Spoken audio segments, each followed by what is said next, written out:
Last ক্লাসে যেই কোশ্চেনগুলো লিখছিলাম অনেকগুলো কোশ্চেনই আমরা দিচ্ছি। এর মধ্যে কিছু জিনিস ছিল হচ্ছে এমন যে ফার্স্ট কোশ্চেন ছিল মনে হয় যে কোনো পর্যায়ে বা যে কোনো গ্রুপে কি ছিল বলো তো,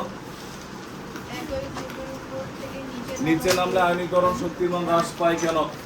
তোমার একই গ্রুপে ভালো করে খেয়াল করো, তুমি এই টাইপের কোশ্চেনগুলো যখন অ্যান্সার করবা তখন হচ্ছে আগে বেসিক লেখা লিখবা যে কোনো গ্রুপে তুমি এর আগে পিছনে দেখবা আমরা পয়েন্ট আকারে লিখে আসছি যে কোনো গ্রুপে উপর থেকে নিচে নামলে কি হয়। তো যে কোনো গ্রুপে উপর থেকে নিচে নামলে পারমাণবিক সংখ্যা বৃদ্ধির সাথে সাথে একটা করে কক্ষপথ বাড়ে। কক্ষপথ বাড়লে কি হয়, নিউক্লিয়াস থেকে বহিস্থ কক্ষপথের দূরত্ব বাড়ে, ফলে নিউক্লিয়াসের সাথে বহিস্থ কক্ষপথের ইলেকট্রনের আকর্ষণ কমে যায়। আর আকর্ষণ কমে গেলে ইলেকট্রন অপসারণ করতে শক্তির মান কি লাগবে, কম লাগবে। বুঝছি আমরা। এরপরে যদি কোনো মৌল দেয়, যেমন পরে একটা কোশ্চেন ছিল সোডিয়াম আর পটাশিয়ামের মধ্যে, ভালো করে বুঝো, এরপরে একটা কোশ্চেন ছিল সোডিয়াম আর পটাশিয়ামের মধ্যে কার আয়নীকরণ শক্তি বেশি বা কার কম, এরকম কোশ্চেন ছিল। একটা মনে রাখবা, কোনো মৌল দিয়া বা কোনো আয়ন দিয়া যদি কম্পেয়ার করতে বলে তুমি আগে বেসিক লেখা লিখবা যে যেমন সোডিয়াম আর পটাশিয়ামের মধ্যে কার কম। আমরা দেখতেছি সোডিয়াম পটাশিয়াম একই গ্রুপের মৌল। আগে প্রথমে বেসিক লেখাটাই যেটা লিখবা যে কোনো গ্রুপে একই উপর থেকে নিচে নামা হলে পারমাণবিক সংখ্যা বৃদ্ধির সাথে সাথে কক্ষপথ সংখ্যা বাড়ে, ফলে নিউক্লিয়াস থেকে বহিস্থ কক্ষপথের দূরত্ব বৃদ্ধি পায়, ফলে আয়নীকরণ শক্তির মান বৃদ্ধি পায়। এটা লেখার পর এরপর হচ্ছে মৌল বা আয়ন থাকলে এদের ইলেকট্রন বিন্যাস করবা। দেখো 1s2 2s2 2p6 3s1 এদের ইলেকট্রন বিন্যাস করবা। তাহলে কত আসে, 2 8 1, এই হচ্ছে এদের ইলেকট্রন বিন্যাস। 2 8 1 এদের ইলেকট্রন বিন্যাস। এরপরে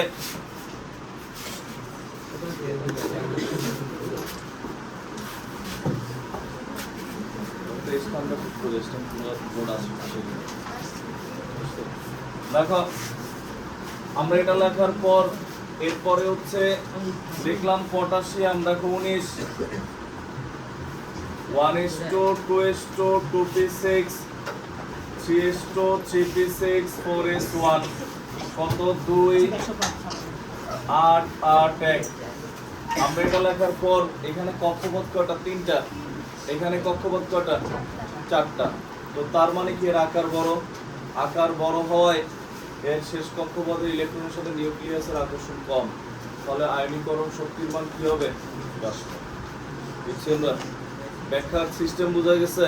তুমি শুধু ফার্স্টে যদি এদের লেখা বলো এর আকার বড় আয়নীকরণ শক্তি কম, এটা লিখতে পারবা যদি 2 এ দেয়। 3 মার্কসে দিলে আগে সাধারণ ব্যাখ্যা দিবা কোন দিক থেকে কোন দিকে গেলে কমে না বাড়ে, এরপরে হচ্ছে কি করবা, এর ব্যাখ্যা দিবা। যেমন মনে করো কোশ্চেন আসলো যে মনে করো ধরো কোশ্চেন কিছু ভালো স্টুডেন্ট না খারাপ স্টুডেন্ট ব্যাখ্যা করো। তো প্রথমে আগে তুমি ভালো স্টুডেন্টের বৈশিষ্ট্য লিখবা, যে ভালো স্টুডেন্ট তারা রেগুলার ক্লাসে উপস্থিত থাকে, বাসায় রেগুলার পড়াশোনা করে, ইত্যাদি ইত্যাদি লেখার পর এরপরে ওর কাছে আসবা যে ও রেগুলার আসে, হ্যাঁ, ক্লাসে পড়া দেয়, বাসায় পড়াশোনা শুরু করে, ভালো স্টুডেন্ট। ফার্স্টে যদি বলো যে রেগুলার আসে, রেগুলার ক্লাস করতে, ভালো স্টুডেন্ট, তাহলে কি অ্যান্সারটা ছোট হবে, 3 মার্কসের জন্য হবে না। বুঝছো কথাগুলো? এর পরের কোশ্চেন কি ছিল বলো। এবং তোমাদের হোমওয়ার্কের খাতা সিস্টেম কিন্তু এখান থেকেই শুরু, যে এগুলো কিন্তু হোমওয়ার্ক করে আনা লাগবে। অধাতু সমাধান কি বলে। 3 নাম্বার কোশ্চেন কি বলো, ইলেকট্রন ত্যাগ করে না কেন। ভালো করে বুঝো, যারা ধাতু, আবারও বলি, যারা ধাতু তাদের শেষে ইলেকট্রন থাকে 1টা 2টা বা 3টা, তারা হচ্ছে ধাতু। ভালো করে খেয়াল করো, যারা ধাতু তাদের শেষে ইলেকট্রন থাকে 1টা 2টা অথবা 3টা। আর যারা অধাতু তাদের শেষে ইলেকট্রন 4-এর বেশি, 4 থেকে 8 পর্যন্ত, এরা হচ্ছে অধাতু। 4 5 6 7 8 অধাতু। মানে 1 থেকে 3 পর্যন্ত যাদের থাকে তারা ধাতু। তার অধাতু অপধাতু গ্রুপ বলে, মানে এর মধ্যে অপধাতু আছে 1টা 2টা মৌল, সবাই অধাতু না, যেমন কার্বন অপধাতু না, অধাতু। তো এখন তো এই ক্ষেত্রে হচ্ছে তখন কি হয়, যখন 4টা ইলেকট্রন থাকে ধরো আমরা লিখলাম এখানে মনে করো লিথিয়াম, খেয়াল করো 3 1:2:1 কত 2:1, আর এখানে লিখলাম মনে করো হচ্ছে নাইট্রোজেন 7 1:2:2:3 2 বাস। শেষ সব দুইজনেরই কক্ষপথ কয়টা করে? দুইটা করে। এর শেষ কক্ষপথ ইলেকট্রন কয়টা? নিউক্লিয়াসের সাথে আকর্ষণ বেশি, আর এর তো একটা, এর আকর্ষণ কম, যে কারণে সহজেই কি করে? ইলেকট্রন ত্যাগ করে। আর এর 5টা আছে। একটা জিনিস মনে রাখবা যে যাদের একের বেশি কক্ষপথ সবাই স্থিতিশীল হতে চায়, আর স্থিতিশীল হওয়ার জন্য শেষ কক্ষপথে কয়টা ইলেকট্রন হওয়া লাগে? 8টা।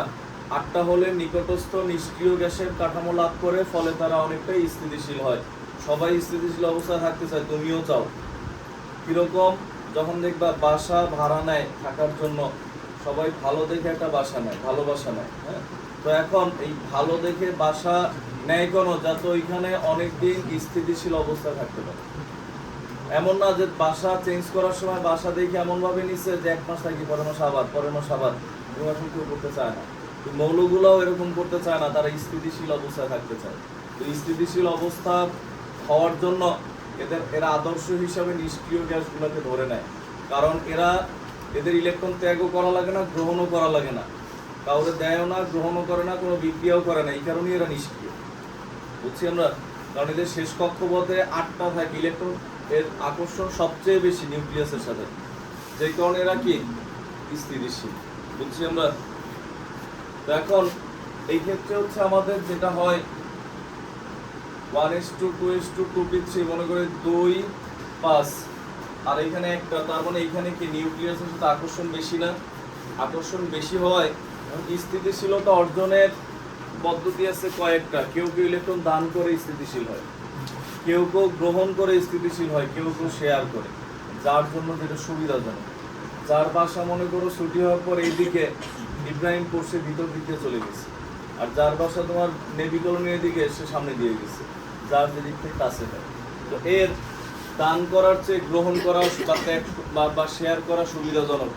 মানে 4 বা তার বেশি ইলেকট্রন হলে এদের নিউক্লিয়াসের সাথে আকর্ষণ বেশি, যে কোনো এরা সচরাচর কি করে না? ত্যাগ করে না, বা ত্যাগ করে করতে গেলে শক্তি কি লাগবে? অনেক বেশি লাগবে। যেই কারণে অধাতু সমূহ সহজে কি করে না? ইলেকট্রন ত্যাগ করে না, বুঝছি আমরা। মানে প্রথমে আমরা কি লিখবো তখন? প্রথমে আমরা তখন লিখবো যারা অধাতু সময়ের বহিস্থ কক্ষপথে 4-এর অধিক ইলেকট্রন বিদ্যমান, ফলে নিউক্লিয়াসের সাথে বহিস্থ কক্ষের ইলেকট্রনের তুলনামূলকভাবে আকর্ষণের মান অনেক বেশি হয়, ফলে এর বহিস্থ কক্ষপথে ইলেকট্রন অপসরণের শক্তির মান অনেক বেশি। তাই সাধারণত অধাতু সমূহ কি করে না? ইলেকট্রন ত্যাগ করে না, কারণ এর আয়নীকরণ শক্তির মান বেশি হয়, বুঝছি আমরা। ত্যাগ না করে এরা কি করে? গ্রহণ করে বা ইলেকট্রন শেয়ার করে। ক্লিয়ার?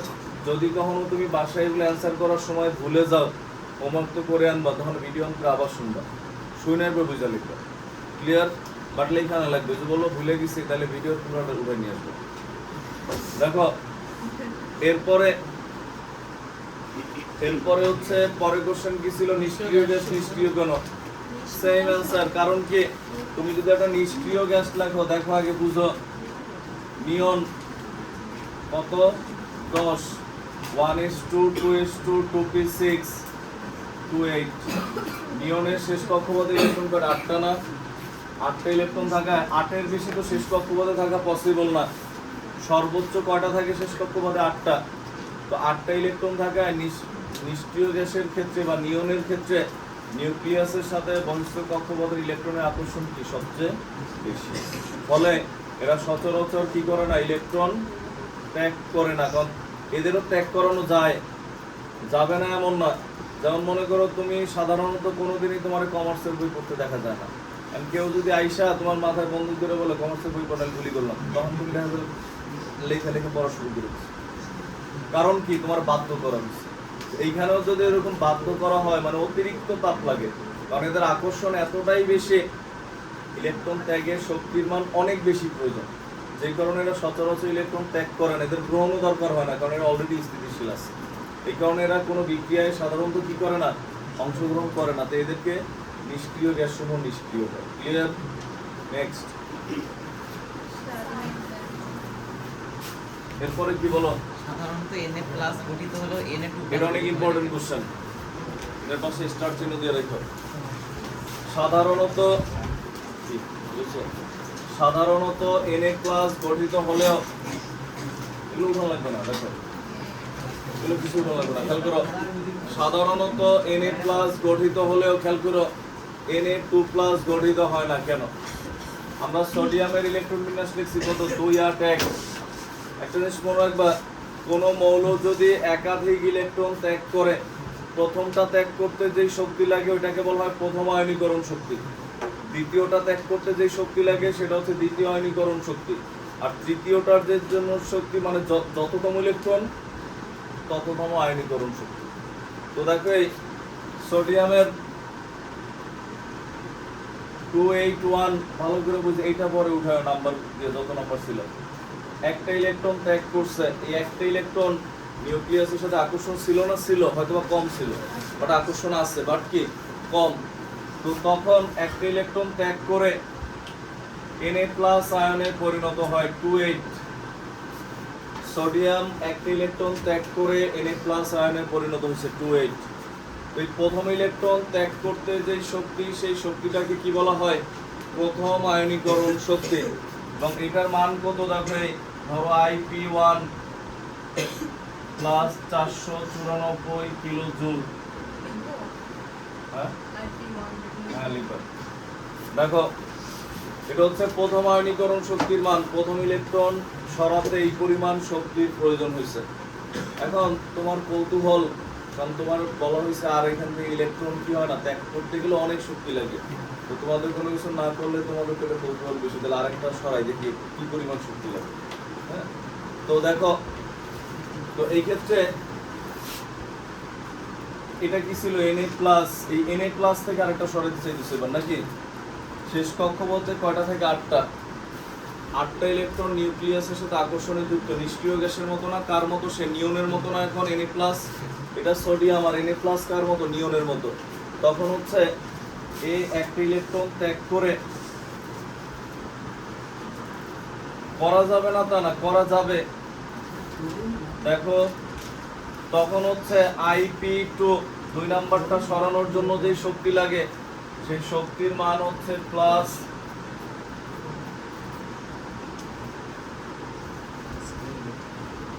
4564 কিলো জুল পার মোল। কোথায় 500 কম, কোথায় 500 কম, আর কোথায় হচ্ছে 4500। ধরলাম এটা 500 সাময়িক সময়ের জন্য, এটা ধরে নিলাম 4500, তাও থেকে 9 গুণ। বুঝছো? 5 টাকার জিনিস যদি 45 টাকা হয়, তুমি কিনবা, তুমি দোকানদারে দমন দিয়ে চলে আসবে, কালকে নিলাম 5 টাকা আছে, কিসের 45 টাকা? জিনিসটা তার মানে কি দাম বাড়ছে, 5 টাকাটা 6 টাকা হইতে পারে, এটা স্বাভাবিকভাবে বাড়ছে। আর যদি 5 টাকাটা 45 টাকা হয়, তার মানে কি অস্বাভাবিকভাবে বাড়ছে। বুঝা গেছে? এটা বায়োলজিতে বড় অস্বাভাবিক কোষ বিভাজন করো না? দেখো মানে কি, কোষ তো বিভাজন হবেই, আমাদের মানুষের বিভাজন হয়েছে দেখে আমরা ছোট থেকে বড় হয়েছে। অস্বাভাবিকভাবে বিভাজন হইলে তখন হচ্ছে তোমার কি ক্যান্সারের সৃষ্টি হয়। দেখো টিউমার। দেখো তো এই ক্ষেত্রে হচ্ছে অস্বাভাবিকভাবে, যে কারণে সচরাচর কি হয় না, Na+ গঠিত হলেও Na2+ গঠিত হয় না। আবার যদি হয়ও, তার মানে কি তখন কি লাগে? দ্বিতীয় মানে সোডিয়াম Na2+ গঠিত হতে আয়নীকরণ শক্তির মান কি অস্বাভাবিকভাবে বেশি প্রয়োজন হয়। বুঝছি আমরা কথাগুলো? ক্লিয়ার? দেখো তো পরপর দুটা কোশ্চেনের অ্যান্সার আমি বলে দিচ্ছি। এবার কি মুখস্থ রাখতে হবে? মান দুটা মুখস্থ রাখতে পারলে খুবই ভালো। যদি মুখস্থ রাখতে না পারো, তখন ব্যাখ্যা মান লেখা লাগবে না, তখন বলবা যে অষ্টক ভাইঙ্গা ত্যাগ করতে হয়, শক্তির মান বেশি প্রয়োজন, এর মান অস্বাভাবিকভাবে বেশি। মান প্রথম জানি না।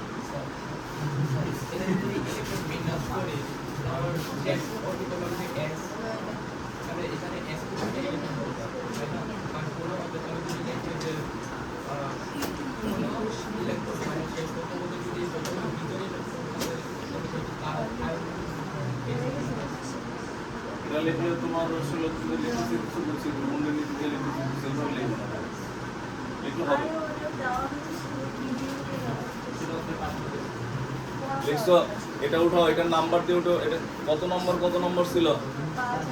5 আর 6 দুটোটার পাশে নাম্বারিং করো। সবকিছু কিন্তু সাজাই লেখে আনা লাগবে। ওই যে বলবা যে স্যার কিভাবে সাজাবো, এই যে আবার শূন্য পাশে হেডফোন লাগে। সেই দেখে দিব, আমি ক্লাস করতে সেই এসে।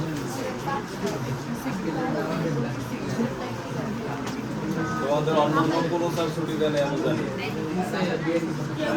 কোন স্যারের কাছে করো?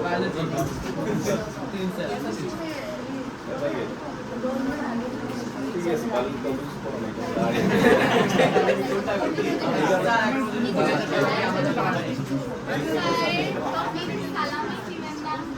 হ্যাঁ, সালামি তো অবশ্যই দিব। আগে তো দিছিলাম না? আমাদের মাত্র 20 টাকা ছিল, আমাদের মাত্র 20 টাকা ছিল। আমি তো 10 টাকার নোট খুঁজতেছিলাম বাইরে। 20 টাকা করে দিয়ে হচ্ছে আমার তো 9000 টাকা সালামি দেওয়া লাগছে। আমি তো বড় মানুষের মাসে 10 লাখ টাকা আপনারা কি কেমনে 10 লাখ টাকা একসাথে দেখতে কেমন আমি পেরি নাই। লেখো। এরপরে নেক্সট পরের কোশ্চেনটা হইছে না লেখা? পরেরটা ছিল হচ্ছে ম্যাগনেসিয়াম। দেখো এই খেয়াল করো, কথা না বলি বুঝো। এরপরে ছিল আমাদের Mg ম্যাগনেসিয়াম, এটা হচ্ছে 12। ইলেকট্রন বিন্যাস করলে তখন কি হয় বুঝে নাও, পরে লিখবে। এই হচ্ছে 2, এটা ম্যাগনেসিয়ামের ইলেকট্রন বিন্যাস। Mg magnesium. দেখো যে কোনো মৌলই ইলেকট্রন ত্যাগ করে কেন? ইলেকট্রন ত্যাগ করে সুখে শান্তিতে থাকার জন্য। আর ত্যাগ করেও যদি অসুখে থাকে তাহলে ইলেকট্রন ত্যাগ করার দরকার, ঠিক না? তো এখন সুখে শান্তিতে বলতে কি স্থিতিশীল হওয়ার জন্য। আর ম্যাগনেসিয়াম মনে করো একটা ইলেকট্রন ত্যাগ করলে কি হয় ম্যাগনেসিয়াম? Mg প্লাস কত 281। এখানে কি স্থিতিশীল হইছে ম্যাগনেসিয়াম? দেখো তো, হ্যাঁ, সে কার মতো হইছে? সোডিয়ামের আকৃতি লাভ করছে। এই অবস্থায় সে কি থাকে না? স্থিতিশীল হয় না। এবং এই স্থিতিশীল হয় না এই জন্যই ম্যাগনেসিয়াম প্লাস গঠিত হয়। যে কোনো আয়ন ইলেকট্রন দান করা বা গ্রহণ করার উদ্দেশ্যই হচ্ছে স্থিতিশীল হয়। কারণ যদি সেই স্থিতিশীল হইতে না পারে তাহলে দান করবে কেন বা গ্রহণই বা করবে? কিছু কথাগুলো এখন এই ক্ষেত্রে তুমি মনে করো হচ্ছে গরিব মানুষ দেখলেই ভিক্ষা দাও। হ্যাঁ, কেন? সওয়াবের আশায়, পুণ্যের আশায়। আর তুমি যদি জানতে পারতা যে তোমার ভিক্ষা, তুমি যে ভিক্ষা দিতেছো কোনো সওয়াব পাও না, তুমি কিন্তু তাহলে ভিক্ষা দিতে না। হ্যাঁ, যে সামহাও কোনো কারণে তোমার সব কাটাকাটি হয়ে পাইতেছো না, কারণ আগে হয়তো বা গরিবেরতে ভুলে নিয়ে গেছিলাম, সেই কারণে সামহাও এখন ঋণ পরিশোধ হয়েছে, সব পাও না, তাহলে কিন্তু তুমি আর দিতা না। তো এইখানে হচ্ছে এরকম কোনো কিছু আশায় দাও, পাওয়ার আশায়। তো এইখানেও যেমন তুমি যে পড়াশোনা করো কিসের আশায়? ভালো রেজাল্ট করার আশায়। হ্যাঁ, তো এখন কেউ যদি জানতে পারতো যে আমার এসএসসি পরীক্ষার আগে আমার দেখা গেছে লটারি লেগে যাবে, আমি আমেরিকা চলে যাবো, বাংলাদেশে থাকবো না, সে কি পড়াশোনা করতো? করতো না। তুমি কোনো কিছুর আশায় করো, তো এও তো কোনো কিছুর আশায় ইলেকট্রন দান করে। এখন সেই আশাটা তার পূরণ না হলে সে তার ইলেকট্রন দান করবে না। পূরণ করার জন্য দরকার হয় টাকা ডাবল খরচ করবে, কেউ ইলেকট্রন ডাবল খরচ করবে, কিন্তু আশা পূরণ হইতে হবে। কিরকম? ম্যাগনেসিয়াম একটা ইলেকট্রন ত্যাগ করে, এটা হচ্ছে সোডিয়ামের মতো, এখন পর্যন্ত আশা পূর্ণ হয় নাই। এই কারণে সে কি করছে? আবার খরচ করছে, মানে আরেকটা ইলেকট্রন ত্যাগ করছে। ত্যাগ করলে তখন কি হয়েছে? দেখো এখানে এরকম ছিল, ত্যাগ করে তখন কত হয়েছে? 28। এই হচ্ছে ম্যাগনেসিয়াম 2+। বুঝছি আমরা? ম্যাগনেসিয়াম 2+ হওয়ার পর ম্যাগনেসিয়াম প্লাস গঠিত হয় না, ম্যাগনেসিয়াম 2+ হয়। কেন একটু বুঝছি আমরা? 3+ কেন হয় না? তুমি মনে করো অনেক কষ্টে 2 বার টাকা পয়সা জমা দিয়ে অনেক কষ্টে মনে করো উন্নত একটা দেশে গেছো, ধরো আমেরিকাতে গেছো। এখন 2 দিন পর মনে করো কেউ তোমার ডাকলো যে আমেরিকা থাকার দরকার নেই, নোয়াখালী এয়ারপোর্ট। হ্যাঁ, এখন তুমি কি আসবা? আসবা না। হ্যাঁ, তুমি এরপর তোমার এত জোরাজোরি করতেছে, তখন তুমি বলছো আচ্ছা ঠিক আছে, তাহলে আমার 20 কোটি টাকা দেন, আসতেছি। মানে কি অনেক বেশি টাকা চার্জ করবো তুমি, যাতে মনে করো তুমি জানো সে যাতে দিতে না পারে, যা স্বাভাবিক না তার জন্য, সই নাই যাতে বলা বাদ দিয়ে দেয়। তো এইখানে হচ্ছে এরকম অনেক কষ্টে 2 ধাপে যে আমেরিকাতে আসছে, মানে স্থিতিশীল অবস্থায় আসছে। এখন যদি এর যদি আবার ডাকো যে আর একটা ইলেকট্রন ত্যাগ করো, তখন তার চার্জটা কি হবে, মানে তার মনে করো ওই যে শক্তির পরিমাণটা কি লাগবে, অনেক বেশি লাগবে, কারণ সে এখানে কি অবস্থায় ছিল, স্থিতিশীল অবস্থায় ছিল। তখন এর কি করা লাগে দেখো, Mg2+ আর একটা ইলেকট্রন ত্যাগ করে Mg3+ গঠন করে, মানে কি তখন নিষ্ক্রিয় কাঠামো ভেঙে ইলেকট্রন ত্যাগ করতে হয়। তার মানে শক্তির মান অস্বাভাবিকভাবে বেশি লাগে, যে কারণে Mg+ হয় নাই কেন, কারণ স্থিতিশীল অবস্থায় আসতে পারে নাই, যে কারণে Mg+ হয় নাই। আর Mg3+ হয় না কেন, স্থিতিশীল অবস্থা ভাঙা লাগে, এই কারণে এটা হয় না। তার মানে তাহলে মাঝখান দিয়ে কোনটা হয়, Mg2+। বুঝছি আমরা? তখন তুমি সাজায় যখন লিখবা তখন তুমি কিরকম লিখবা, তুমি প্রথমে একটা প্যারা লিখবা যে এরকম যে কোনো মৌল ইলেকট্রন ত্যাগ করে নিকটস্থ নিষ্ক্রিয় গ্যাসের কাঠামো অর্জন করতে চায়, কারণ এই অবস্থায় বহিস্থ কক্ষের ইলেকট্রনের সাথে নিউক্লিয়াসের আকর্ষণ অনেক বেশি থাকে, অর্থাৎ তারা সর্বাধিক পরিমাণ স্থিতিশীল থাকে। বুঝছেন? এরপরে ম্যাগনেসিয়ামের ক্ষেত্রে ইলেকট্রন বিন্যাস করবো, প্রথমটা ইলেকট্রন বিন্যাস করলো, মানে প্রথম আর কি যে ইলেকট্রন বিন্যাস করার পর একটা ইলেকট্রন ত্যাগ করছে এটা দেখাইলাম।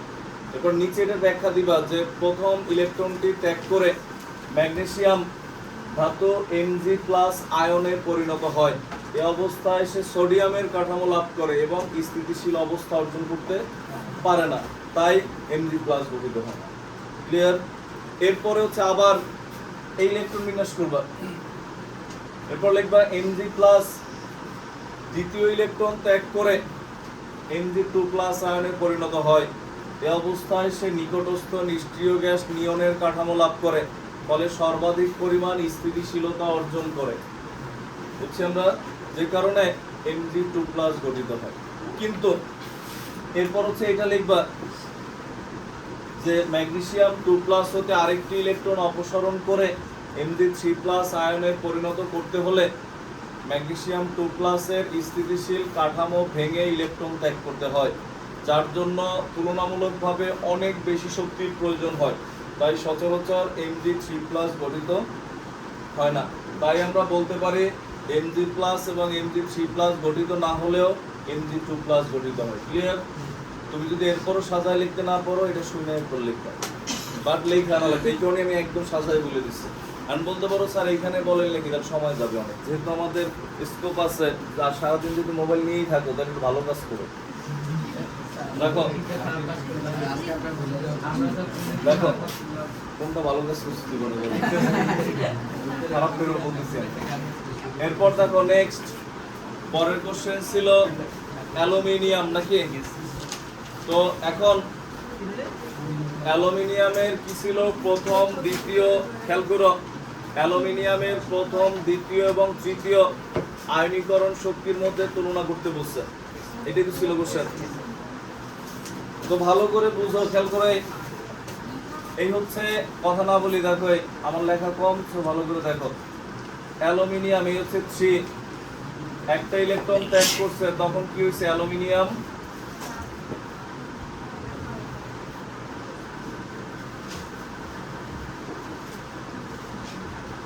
হচ্ছে অ্যালুমিনিয়াম,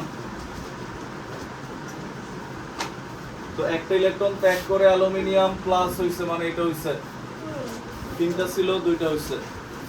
এরপর হচ্ছে এই হচ্ছে আমাদের অ্যালুমিনিয়াম প্লাস আরেকটা ত্যাগ করছে, তখন কি হইছে আমাদের অ্যালুমিনিয়াম 2+, তখন কি হইছে 2 আর 1। কেন? প্রথমে 3টা ছিল, পরে 2টা হইছে, পরে কয়টা হইছে, একটা। অ্যালুমিনিয়াম প্লাসের নিচে এরপর হচ্ছে অ্যালুমিনিয়াম 2+ মানে 281, একটা ইলেকট্রন ত্যাগ করে তখন কত হইছে, 28। দেখুন অ্যালুমিনিয়াম সাধারণত কোনটা গঠন করে, Al3+, এটা কেন করে না, নিষ্ক্রিয় গ্যাসের মতো হইছে, এটাতে হইছে, এটাতে হইছে, এটা হইছে।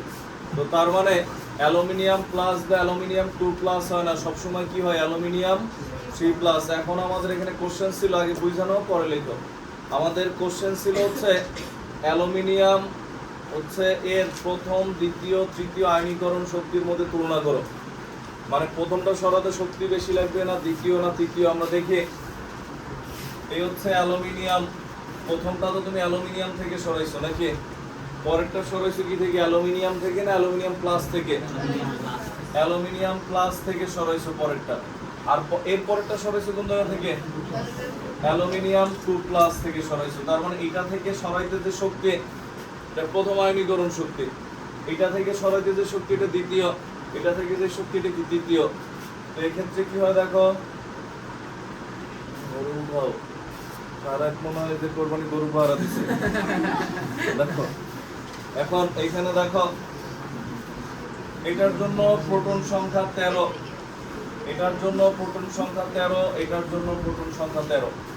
কারণ পারমাণবিক সংখ্যা কোনো মৌলের কখনো সারা জীবনেও বাড়বেও না, কমবেও না। সেটা আইসোটোপ লেখো, আইসোবার লেখো, পারমাণবিক সংখ্যা সবার সেম। ইলেকট্রন সংখ্যা, নিউট্রন সংখ্যা এগুলা বিভিন্ন সময় চেঞ্জ হয়, বাট পারমাণবিক সংখ্যা কখনোই কি হবে না, চেঞ্জ হবে না। তো এই ক্ষেত্রে এর ইলেকট্রন কয়টা? ইলেকট্রনও 13টা, কারণ কি অ্যালুমিনিয়াম পরমাণু। এর ইলেকট্রন কয়টা? 12টা। প্লাস মানে কি একটা ইলেকট্রন কম আছে না? এর ইলেকট্রন কয়টা? 11টা। আমরা আয়নীকরণ শক্তি পড়ার সময় বা পরমাণুর আকার পড়ার সময় এরকম কিছু জিনিস লিখছিলাম, যেখানে যদি প্রোটন সংখ্যা সমান হয়, ইলেকট্রন যেখানে কম সেখানে আকর্ষণ বেশি। আবারও বলি, প্রোটন সংখ্যা সমান হলে ইলেকট্রন যেখানে কম সেখানে আকর্ষণ বেশি, অর্থাৎ আয়নীকরণ শক্তির মান কি হবে? বেশি হবে।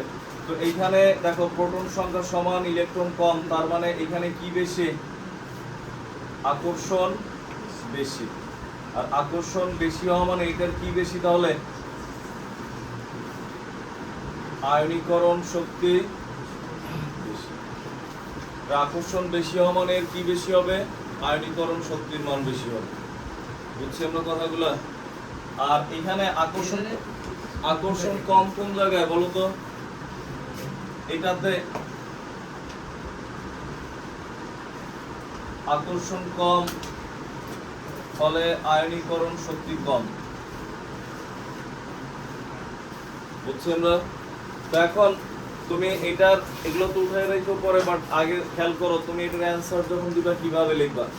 প্রথমে লিখবা একই মৌলের পরমাণুর এবং তার ক্যাটায়নের বা আয়নের ক্ষেত্রে প্রোটন সংখ্যা সাধারণত প্রোটন সংখ্যা একই থাকে, কিন্তু এর ইলেকট্রন সংখ্যার কি ঘটে? পরিবর্তন ঘটে। আমরা জানি একই মৌল এবং তার আয়নের ক্ষেত্রে ইলেকট্রন সংখ্যা যেখানে যত কম, সেখানে কি নিউক্লিয়াসের সাথে ইলেকট্রনের আকর্ষণ তত বেশি। আকর্ষণ বেশি হওয়ায় ইলেকট্রন অপসারণের শক্তির বেশি প্রয়োজন হয়, ফলে আয়নীকরণ শক্তির মান বেশি হয়।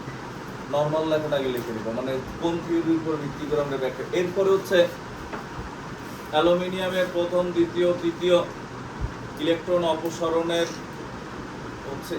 অপসারণের অংশ নিচে দেওয়া হলো, এটাই চিন্তা লিখবা। এরপর বলবা যে এক্ষেত্রে অ্যালুমিনিয়াম 3+ এ ইলেকট্রন সংখ্যার মান কি? বা অ্যালুমিনিয়াম 2+ ইলেকট্রন সংখ্যা কম, ফলে নিউক্লিয়াসের সাথে আকর্ষণ কি ছিল? বেশি ছিল। এই অ্যালুমিনিয়াম 2+ হতে ইলেকট্রন অপসারণে, অর্থাৎ তৃতীয় ইলেকট্রন অপসারণে আয়নীকরণ শক্তির মান কি হবে?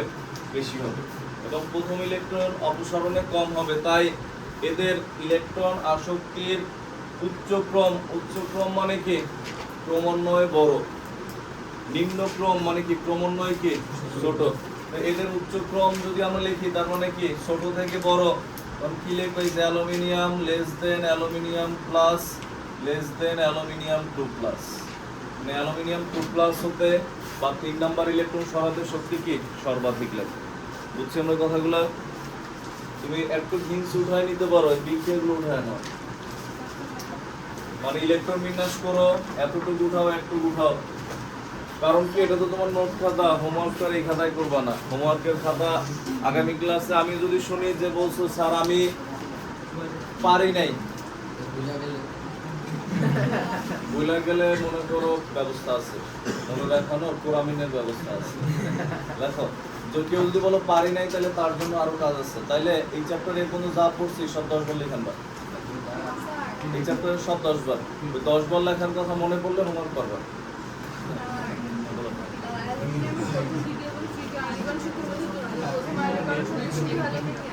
হ্যাঁ, মানে যেটা থেকে সরাবো তার আয়নীকরণ শক্তি। প্রথম আয়নীকরণ শক্তি অ্যালুমিনিয়াম থেকে ইলেকট্রন সরানো, পরেরটা অ্যালুমিনিয়াম প্লাস থেকে, পরেরটা অ্যালুমিনিয়াম 2 প্লাস থেকে। এরপরে আর আছে কোশ্চেন আছে আরো।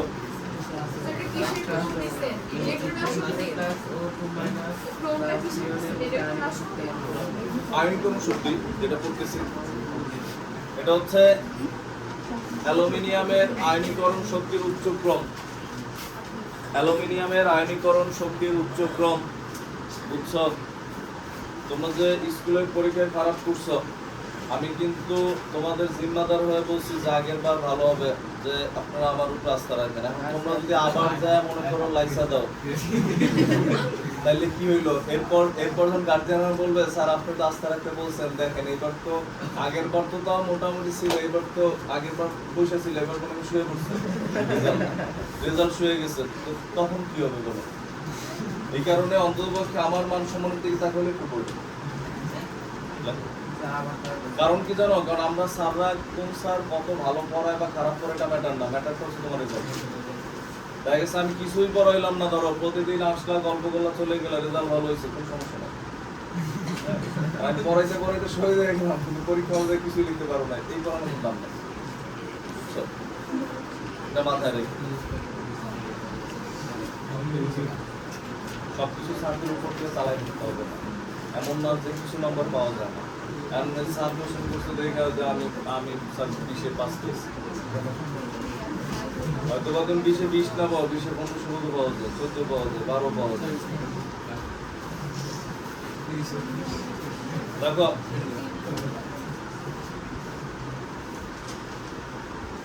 কারণ আমিও তো পরীক্ষা দিচ্ছি, আমার খাতায় তো দেখছি কে কি লিখছে, বুঝছি না? আমি শুনলাম সবার কথা, আমি অ্যাভারেজের সবাই দিলাম, তো আমি তো দেখছি তখন তো কোশ্চেন যে স্যারদের নাম বলে স্যাররা করে না কোশ্চেন, আমি তো সহজ কোশ্চেন করছি, তো ওইখানে নাম্বার কম কেন? এবার কি বলবো? এটা কোনো উত্তর নেই। দেখো ইভেন স্যাররা যে হার্ড কোশ্চেন আমরা ওটাও করবো, আমরা যেগুলো করবো না করবো। একটা মৌলের একাধিক যোজনী হয় কিভাবে? একটা মৌলের পর্যাপ্ত যোজনী, কারণ এই যে যোজনী তুমি বই খুলে দেখো, যোজনী যোজ্যতা এগুলো সব অধ্যায় পাশে আছে, একদম অধ্যায় পাশে শুরুতেই ফার্স্ট পেজ শুরু করে দেখবে এটা আছে, যোজনী যোজ্যতা স্তর যোজ্যতা ইলেকট্রন। এরপরে দেখো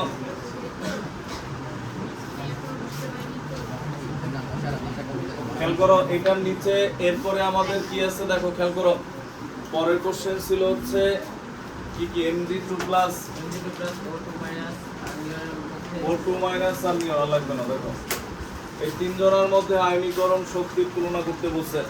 তোমার ফার্স্ট কাজই হচ্ছে এরকম যখন কোনো মৌল দিবে বা আয়ন দিবে অবশ্যই ইলেকট্রন বিন্যাস করবা। কিছু পারো না, কিছুই পারো না, দুই তিনটা মৌল দিয়ে কোনো কিছু ব্যাখ্যা করতে বলছি, কিছু না পারলেও তিনটে ইলেকট্রন বিন্যাস করে বসে যাবে। বুঝা গেছে? দেখো আগে ইলেকট্রন বিন্যাস তো করো, এরপর চিন্তা করবে এখন কি লিখবা। দেখো এখানে হচ্ছে ম্যাগনেসিয়াম, এর প্রোটন সংখ্যা 12, এর প্রোটন সংখ্যা কত 8, এর প্রোটন সংখ্যা কত 10। এগুলো হচ্ছে এদের কি প্রোটন সংখ্যা বা পারমাণবিক সংখ্যা। এরপর হচ্ছে এটার ইলেকট্রন সংখ্যা কত, দেখো তো 12 থেকে দুইটা কমে গেছে, Mg2 প্লাস দুইটা কমে গেছে না, তার মানে কত 10। এটার ইলেকট্রন সংখ্যা কত 10, এর তো জেনুইনলি 10, এরা তো ত্যাগ করে গ্রহণ করে মানে 2 নাম্বারই করে 10 হয়েছে, আর এই তো শুরু থেকে 10 নিয়েছিল। তো এখন ভালো করে বুঝো, এখানে ইলেকট্রন সবার সমান, ইলেকট্রন সবার সমান, তার মানে ইলেকট্রনের উপর ডিপেন্ড করে না। মানে মেইন কথা হচ্ছে কি জানো, জেড এর মান যত বেশি হবে অথবা ইলেকট্রন যত কম হবে আকর্ষণ তত বেশি। তবে যদি যে কোনো একটা সমান থাকা লাগবে, জেড এবং ই দুইটার মধ্যে যে কোনো একটা যদি সমান থাকে তখন এই নিয়মে, আর যদি দুইটা ভিন্ন হয় তখন তো গ্রুপ পর্যায়ে হিসাব। বুঝছি আমরা? এখানে দেখো ইলেকট্রন সমান হলে জেড কোন জায়গায় বেশি? এখানে বেশি না? আবারও বলে এটা নিয়ে কিন্তু ভুল হয় অনেক সময়। তোমার মনে হবে যে এই দেখো তোমার বললাম সোডিয়াম আর ম্যাগনেসিয়াম, তোমার আমি বললাম যে জেড এর মান যত বেশি সেখানে কি আকর্ষণ তত বেশি, বাট কক্ষপথ সমান হইতে হবে। এখন তুমি যে এটা নিয়ে আসো সোডিয়াম আর পটাশিয়াম, পটাশিয়ামের পারমাণবিক সংখ্যা 19, জেড এর মান এটা হচ্ছে 11। আর যদি বলো আমাদের স্যার বলছে জেড এর মান যেখানে যত বেশি সেখানে আকর্ষণ তত বেশি, আয়নীকরণ শক্তিতে পটাশিয়ামের বেশি, এটা যদি বলো এটা কিন্তু ভুল। কক্ষপথ দেখা লাগবে আগে। বুঝছি আমরা? কক্ষপথ তো তিনটে, এর কয়টা? চারটা। কক্ষপথ যার বেশি সে বিনা হিসাবে তার সাথে কোনো হিসাবই নাই, তার কি আকর্ষণ কম। কক্ষপথ বেশি হলে আকর্ষণ কম। কক্ষপথ যদি সমান হয় তখন জেড যেখানে বেশি সেখানে আকর্ষণ বেশি। এখন মনে করো জেড ও সমান, তাহলে ইলেকট্রন যেখানে কম। বুঝছি আমরা? তো এখানে তো ইলেকট্রন সমান, জেড এর বেশি, এখানে আকর্ষণ বেশি। এখানে আকর্ষণ বেশি হওয়া মানে কি এর কি বেশি? এর আইপি বেশি, মানে কি আয়নীকরণ পটেনশিয়াল বেশি, আয়নীকরণ বিভব বা আয়নীকরণ শক্তি বেশি। বুঝছি আমরা? এখানে শক্তির ক্রমটা কি বলতো, কার বেশি কার কম? এখানে তো ছোট কে সবচেয়ে কম, সবচেয়ে কম কার বলো? O2 minus. বুঝছি আমরা? এর থেকে বড় নিয়ন, এর থেকে বড় কে Mg2+। এগুলো যখন লিখবা তখন তুমি কি করবা খেয়াল করো। প্রথমে লিখবা হচ্ছে ভিন্ন মৌলের পরমাণু এবং আয়নের ক্ষেত্রে, আমি অ্যান্সার বলে দিই, যখন তুমি লিখবে যেগুলো শুনে লিখবে। ভিন্ন মৌলের পরমাণু এবং আয়নের ক্ষেত্রে ইলেকট্রন সংখ্যা যদি সমান হয় এবং প্রোটন সংখ্যা ভিন্ন থাকে, তখন যে ক্ষেত্রে প্রোটন সংখ্যা যত বেশি বহিস্থ কক্ষপথের ইলেকট্রনের সাথে নিউক্লিয়াসের আকর্ষণ তত বেশি। ফলে বহিস্থ কক্ষপথ হতে ইলেকট্রন অপসারণের শক্তির মান তুলনামূলকভাবে বেশি প্রয়োজন, অর্থাৎ আয়নীকরণ শক্তির মান বেশি হয়। এরপর হচ্ছে এদের ইলেকট্রন বিন্যাস করবা। ইলেকট্রন বিন্যাসটা আমরা যেভাবে করছি এইভাবে না। যেমন দেখো এরকম লিখবো যে Mg2+, 12 কত হয় 1:2, 2:2, 2p6। এই যে নিচের পর লেখবা 2, 8, সবগুলো এভাবে ইলেকট্রন বিন্যাস করবা। করার পরের পর বলবা যে Mg2+, O2- এবং নিয়নের কক্ষপথ সংখ্যা এবং ইলেকট্রন সংখ্যা সমান, কিন্তু Mg2+ এর প্রোটন সংখ্যার মান 12, যা সর্বাধিক, এই তিনজনের মধ্যে সবচেয়ে বেশি। ফলে ইলেকট্রনের সাথে Mg2+ এর নিউক্লিয়াসের আকর্ষণ সবচেয়ে বেশি হবে, তাই আয়নীকরণ শক্তির মান কি এক্ষেত্রে সবচেয়ে বেশি। এরপর হচ্ছে সর্বনিম্ন, এরপর লিখবো আরেকটা প্যারা লিখবো O2-, এর ইলেকট্রন সংখ্যা একই থাকলেও প্রোটন সংখ্যা সর্বনিম্ন, তাই নিউক্লিয়াসের সাথে বহিস্থ কক্ষের ইলেকট্রনের আকর্ষণ এক্ষেত্রে সবচেয়ে কম, ফলে এর আয়নীকরণ শক্তির মান কি সর্বনিম্ন। নিচে আয়ন এবং পরমাণুটির আয়নীকরণ শক্তির উচ্চক্রম দেখানো হলো, মানে ছোট থেকে বড়। তো ছোট থেকে বড় ক্রম কোনটাই সেইটা। বুঝছি আমরা? এই হচ্ছে তোমার অ্যান্সার। সাজায় লেখা লাগবে ভালো করে। বুঝছি আমরা? চাইলে বলতে পারো এক লাইনে মাঝামাঝি, যে মাঝামাঝি অন্য আলোচনা করতে লাগবে না, ও হচ্ছে সুবিধা পাবে। দেখো এরপরে হচ্ছে তোমার এই টপিক তো শেষ, আর এরপর তো নাই। আমরা আগামীকালকে হচ্ছে এগুলো তো সব তুমি কিসে করবা, আজকে যে একটা খাতা কিনবা, ঠিক আছে, বানানোর দরকার নাই। বানানোর খাতাগুলো কি হয়, মোরাই নুডলসের মতো হয়। যখন ট্রেনে উঠবা ওগুলা মনে হয় দেখবা যে মোরাইতে মোরাইতে 2-3 পেজ ফার্স্টে ছিঁড়ে যায়। হ্যাঁ, পাতলা থাকে তো। অল্প পেজের কিনো, বেশি পেজের লাগবে না। বেশি পেজ আমার রাখতে হবে সমস্যা। হ্যাঁ, 150-200 পেজের একটা কিনো। দেখো এটার মধ্যে এগুলো অ্যান্সারগুলো লিখে নিয়ে আসবা। কারণ কি অনেক সময় এমন হয় পরীক্ষা হলে যে আমি এই জিনিস পারি, কিন্তু অ্যান্সার করতে যাই আমি সাজায় লিখতে পারতেছি না, আমার সাজানো তো ঝামেলা লাগতেছে।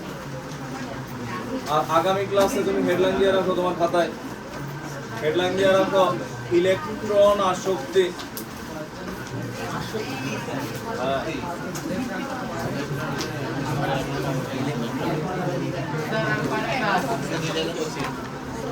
তুমি কি বাড়ি যাবা? আগে তুমি শিওর হয়ে যাবে কিনা দেখো।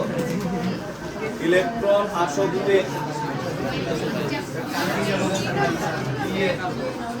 ইলেকট্রন অ্যাফিনিটি, এটাও কিন্তু আগুন চিহ্নিত টপিকস। আবারও বলি, এটাও আগুন চিহ্নিত টপিকস। আগামীকালকে বিকাল 4টায় নেক্সট এপিসোড। আল্লাহ হাফেজ।